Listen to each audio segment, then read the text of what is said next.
Make a date with Rev Dr Ebenezer Markwei at 6 a.m. from Monday to Saturday on Graphic Online via Facebook and YouTube as he expounds on matters of faith. Graphic Online, truth and accuracy every day.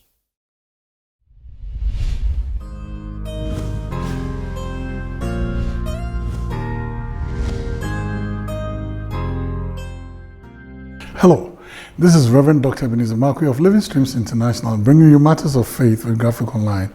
This morning I'd like to capture my thoughts with the words, foolish burial. I'm not going to insult anybody. No, not at all. I don't mean to be offensive, but it's just foolish burial.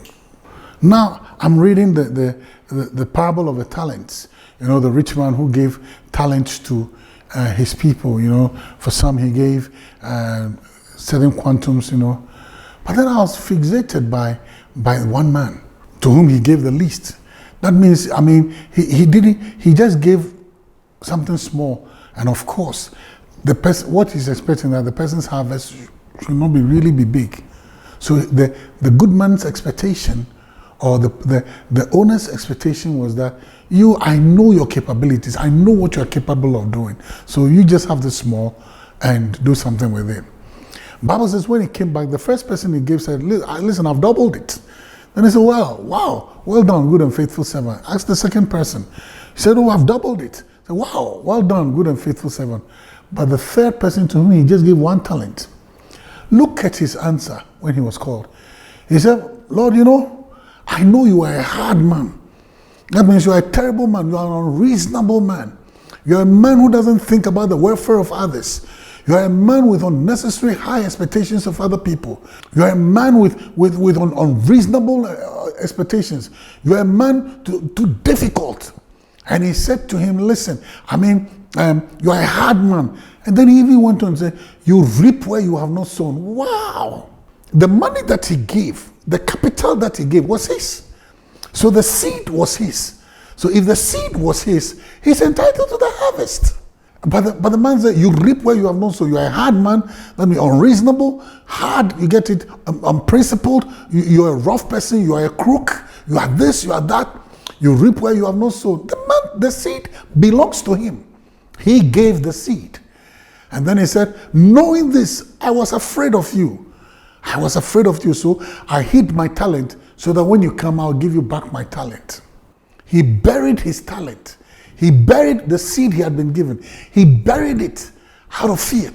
Instead of trading with it, instead of doing something with it, instead of using that seed to seed it and then let there be a harvest like the others have done. Not much. You are not expected to reap a harvest like the others. No, just what you are capable of. He said, and I was afraid of you. His fear made him bury treasures. His fear made him do a foolish funeral service, burial. He buried that treasure. He did the wrong thing with it. No investment policy, no distance, no sense of increase, nothing, just out of fear. Fear prevented him from stepping out. Do you know what your fear will do to you? Your fear will make you do crazy things. And your fear will make you move into foolish ventures. And your fear is going to remove the specter for reasoning. The fear is going to drive you to unreasonable positions. You won't even reason properly. The seed belongs to the man.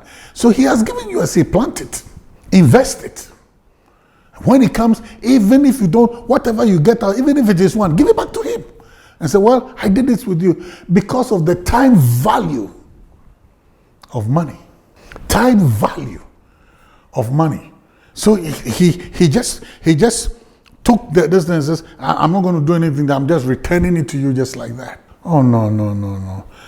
Based on his own words, the good man then judged him and said, if you know I'm a hard man, if you know this is who I am, then you should have thought twice and say, if this man is unreasonable, he's not going to listen to my reason for the burial of his treasures.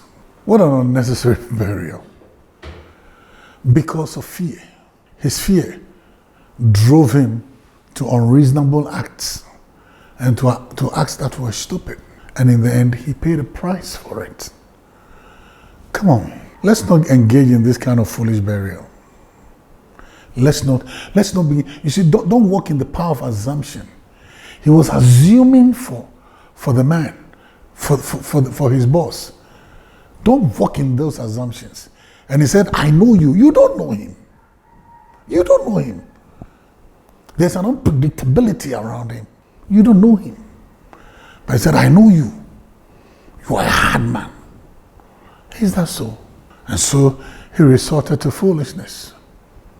In the end, the price of that foolish burial was his life. Choices are always yours. Don't get involved in a foolish burial.